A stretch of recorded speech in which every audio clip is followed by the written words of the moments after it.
ज्ञान गुण सागर, जय कपीस तिहुँ लोक उजागर।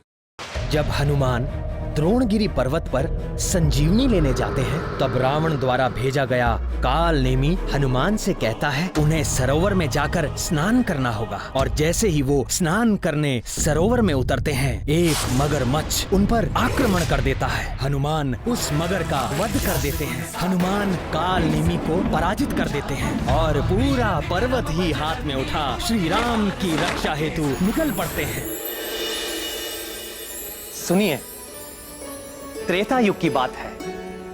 ब्रह्मा जी, देवराज इंद्र, अग्नि, वायु आदि सारे देवता, सप्त ऋषिगण और पृथ्वी देवी सब मिलकर वैकुंठ लोक जा पहुंचे। सुरेशम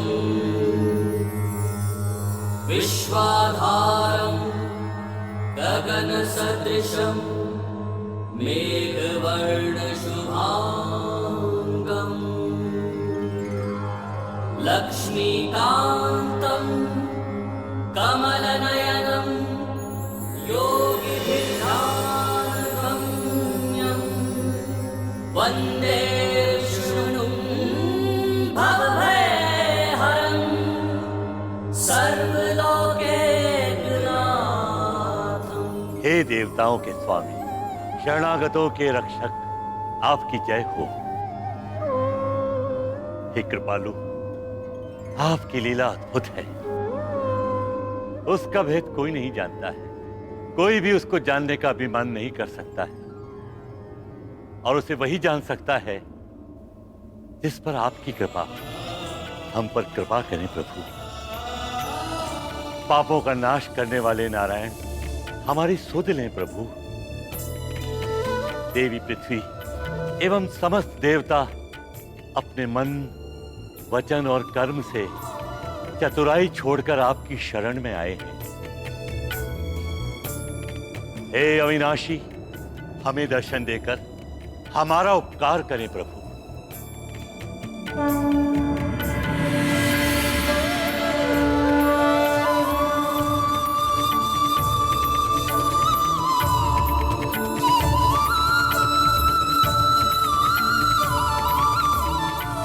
हे भक्त वत्सल भगवान, हे अशरणों के शरण, हमारी रक्षा कीजिए प्रभु।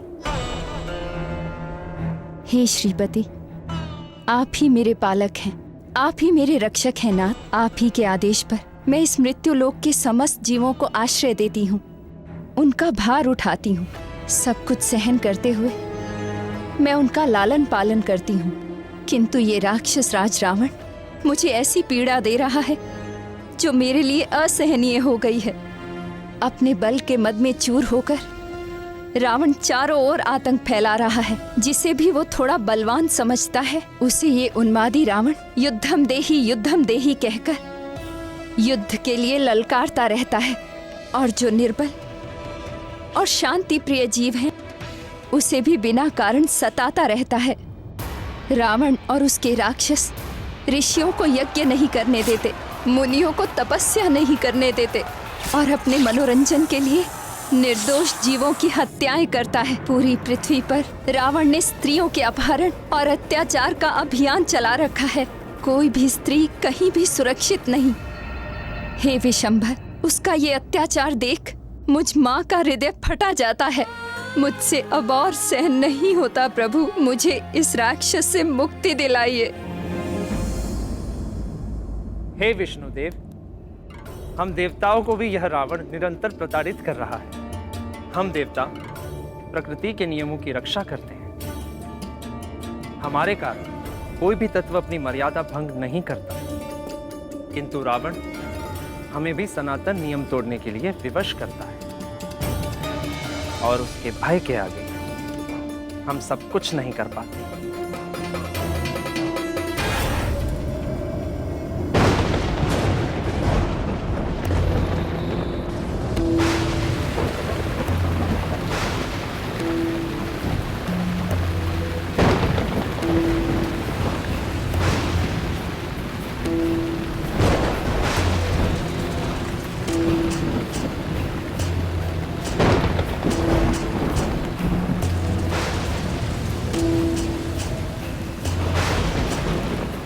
मेरे मार्ग में बाधा। हे इंद्र, तेरा ये दुस्साहस, अपने मेघों के द्वारा तू मुझे रोकना चाहता है। अपनी पराजय भूल गया क्या? कहे तो याद दिलाऊं? या एक बार फिर मुझसे टकराना चाहता है? यदि यही इच्छा है तो आना आना। हटा अपने बादल, नहीं तो मैं अभी इसी क्षण तेरा उपचार करे देता हूं।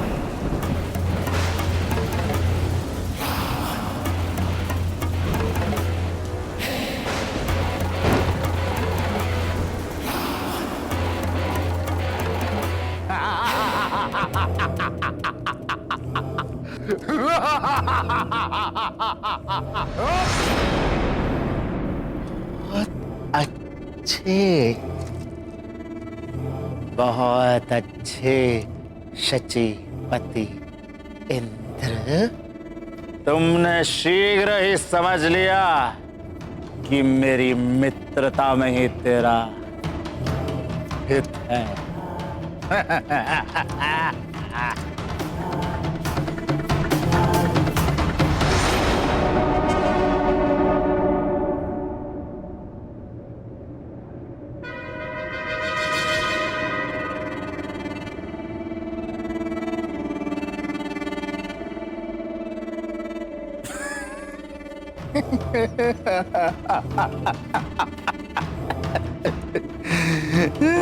सूर्य देवता, ये क्या कर रहे हैं आप? अपने सम्राट से कुछ सीखिए और मेरे अनुकूल रहा कीजिए। देखते नहीं आपकी किरणों के ताप से कैसे मेरा माथा जला जाता है। और हाँ, वो चंद्रदेव, उस चंद्रदेव से कहो वातावरण को थोड़ा शीतल कर।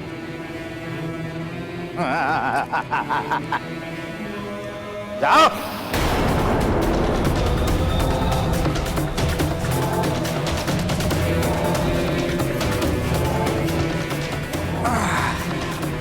हे प्रभु, रावण के अत्याचारों से हमारी रक्षा का सामर्थ्य केवल आप में है।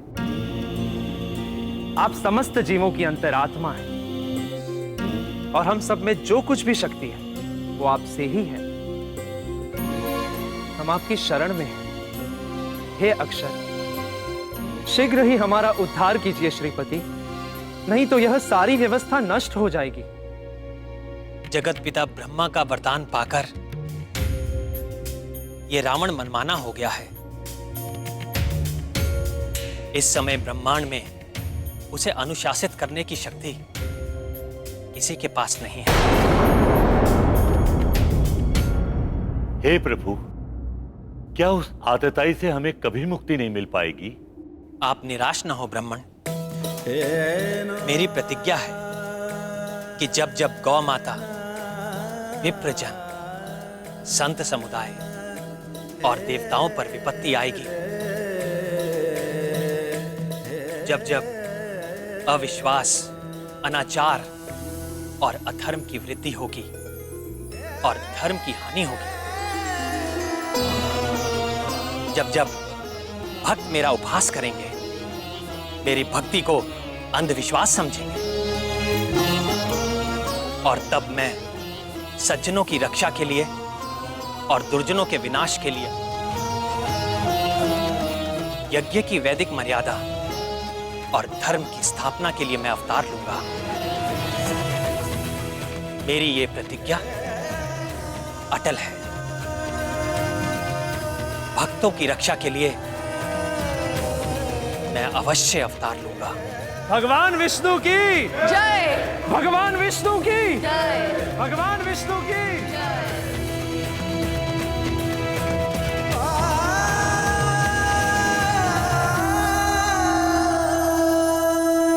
पूर्व काल में रावण ने कठोर तपस्या की थी और ब्रह्मा जी से वरदान ले लिया था कि उसे देवता, दैत्य, गरुड़, नाग, यक्ष आदि कोई भी ना मार सके। किंतु उस समय उसने मनुष्यों का नाम नहीं लिया और ये तिरस्कार से कहा कि मनुष्य तो उसके लिए तिनके के बराबर है। अहंकार सदैव पतन का कारण होता है। रावण के भी विनाश का कारण उसका अहंकार बनेगा, क्योंकि शीघ्र ही मैं मनुष्य रूप में अवतार लेकर दुराचारी रावण का वध कर दूंगा।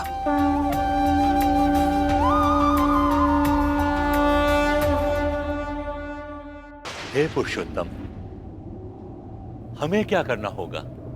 आदेश दीजिए प्रभु। आप सब भी पृथ्वी पर अपने अपने अंशों से वानर कुल और वृक्ष कुल में अवतार लीजिए। समय आने पर रावण के विरुद्ध धर्म युद्ध में मैं आपकी सहायता लूंगा।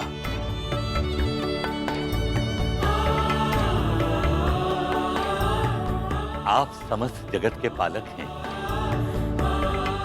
हे धरणीधर, आपसे ही ये ब्रह्मांड जन्म लेता है और आप ही प्रलय काल में इसे अपने में लीन कर लेते हैं।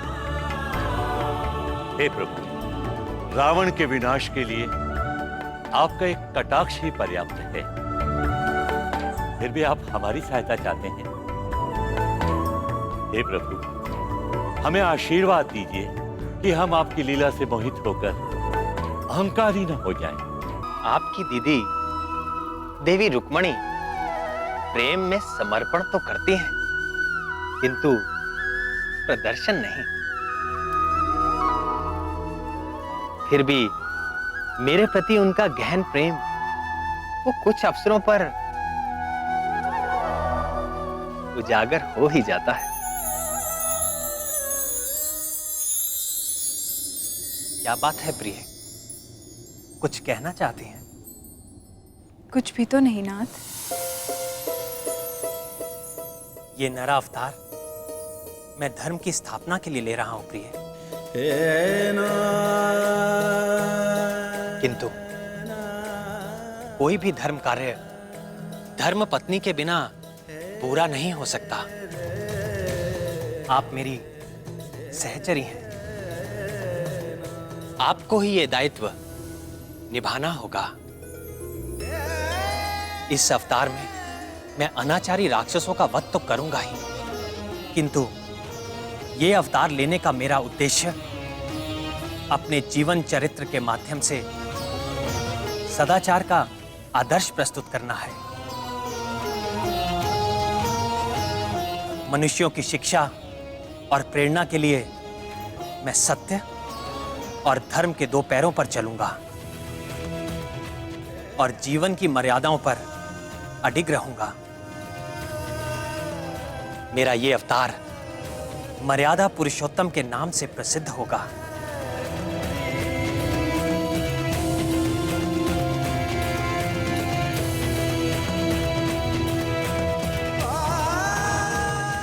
ओम नमः शिवाय। राम राम राम राम राम राम।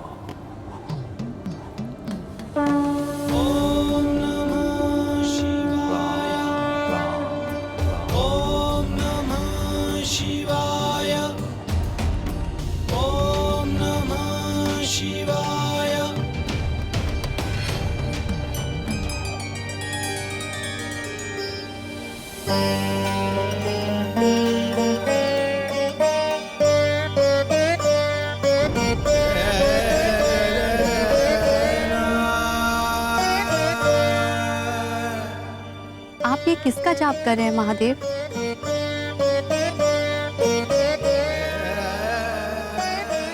राम,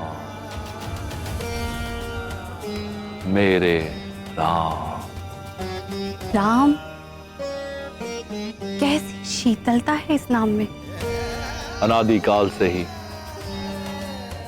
यह नाम इस जगत का सबसे सिद्ध और सरल मंत्र है। वो कैसे महादेव? ओम नमो नारायण मंत्र से बीजाक्षर रा और ओम नमो शिवाय मंत्र से बीजाक्षर मां को मिला देने से इस राम मंत्र की रचना होती है। इस अमूल्य मंत्र में भगवान विष्णु की कल्याणकारी शक्ति के साथ मेरी शक्ति का भी वास है। यह मंत्र सर्वमंगलकारी है, मोक्षकारी है और सभी प्राणियों के कल्याण की रामबाण औषधि है। आपकी महिमा निराली है भोलेनाथ। आप जब उग्र रूप धारण करते हैं तो तीनों लोग कांपने लगते हैं, और जब प्रेम मगन होते हैं तो ऐसे कि देखने वाला भी आनंदमय हो जाए। जो आनंद मेरे मन में जागा है, शीघ्र ही वह पूरे पृथ्वी लोक पर छा जाएगा। वो कैसे महादेव? क्योंकि आपके जो परम रहस्यमय महान भाई भगवान विष्णु है ना, वे मनुष्य रूप में जन्म लेने वाले हैं और इस मनमोहक अवतार में उनका नाम होगा श्री राम। श्री राम, श्री राम, श्री राम।